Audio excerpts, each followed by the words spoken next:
Magandang araw po sa aming mga partner clients at sa mga kasabayan namin dito po sa Light Microfinance.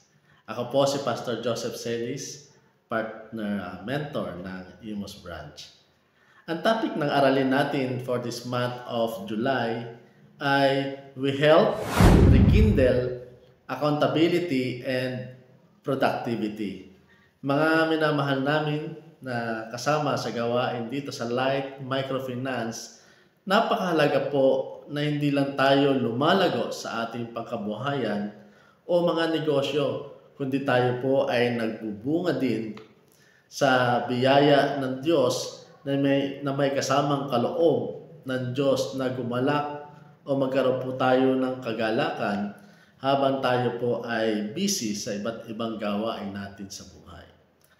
Sa araw na ito, tatlong bagay ang kailangan nating maintindihan at tayo po ay maging ganap na magbunga ng may kabuluhan ang ating buhay. Sabi nga po sa Mateo, Kapitulo 12, talatang 36 hanggang 37. Ganito po ang sinasabi. Tandaan ninyo na sa araw ng paghuhukom, pananagutan ng tao ang bawat walang kabuluhang salitang sinabi niya at pawawalang sala ka o parurusahan batay sa iyong mga salita. Napakahalaga po na ang mga paalalang ito ay maging magbukas po ng ating puso at isip na meron po palang una sa sinasabi po doon ay meron pong paalala sa huling araw. Ito po ay ang sinasabi ng ating Panginoon na tandaan ninyo sa araw ng paghuhukom.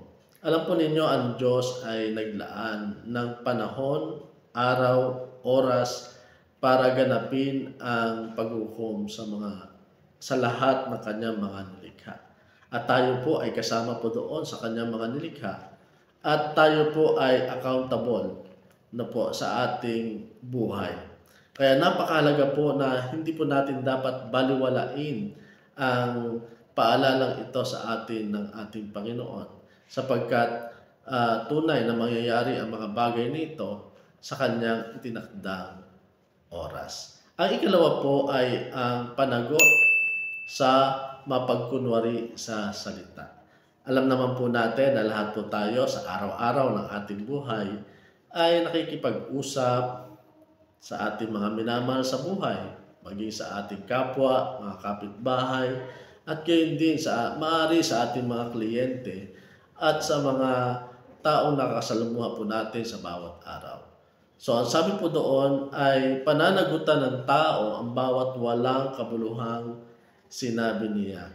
Minsan po ay nakakapagsalita tayo, nakakasakit tayo ng damdamin ng iba at sa pamamagitan nito, minsan ay nagdudulot ng kaguluhan. Kaya ang panawagan ng Diyos, napakahalaga po na mag-ingat tayo sa lahat ng ating mga binibigkas. Alam po ninyo, sabi nga po ni Santiago, na ang ating pong dila ay walang sino man ang makapibigil dito. At malaki ang nagiging kahambugan nito. So, napakahalaga po na yung ating mga sinasabi, kinakailangan po tayo po ay maging maingat upang maging ang mga nakikinig ay mag-benefits dito. Ang ikatlo naman po ay ang malinaw na parusa at gantimpala. Doon po pala sa ating mga pananalita ay doon po tayo uhusgahan ng ating Panginoon. Ang sabi po doon ay ipawawalang sala ka o parurusahan batay sa iyong mga salita. So sabi nga po sa mga ngaral 12, talatang 14, ang sabi po doon ay anuman ang gawin ng tao, masama man o mabuti, hayag man o lihim, lahat po ito ay pagsusulit natin sa Diyos. At very accountable po tayo sa ating mga sarili. At doon po tayo gagantimpalaan. No? Sabi nga, masama man o mabuti, hayag man o lihim, ay ito po ay ipagsusulit natin sa Diyos. Kaya napakahalaga po na dapat po nating maunawaan ang tatlong bagay na ito sapagkat araw-araw po ay maaari po natin ma-experience ang mga bagay na ito at maging paalala sa atin na meron palang paghuhukom sa bandang huli. At doon po natin malalaman if we are receiving a reward or a condemnation from God.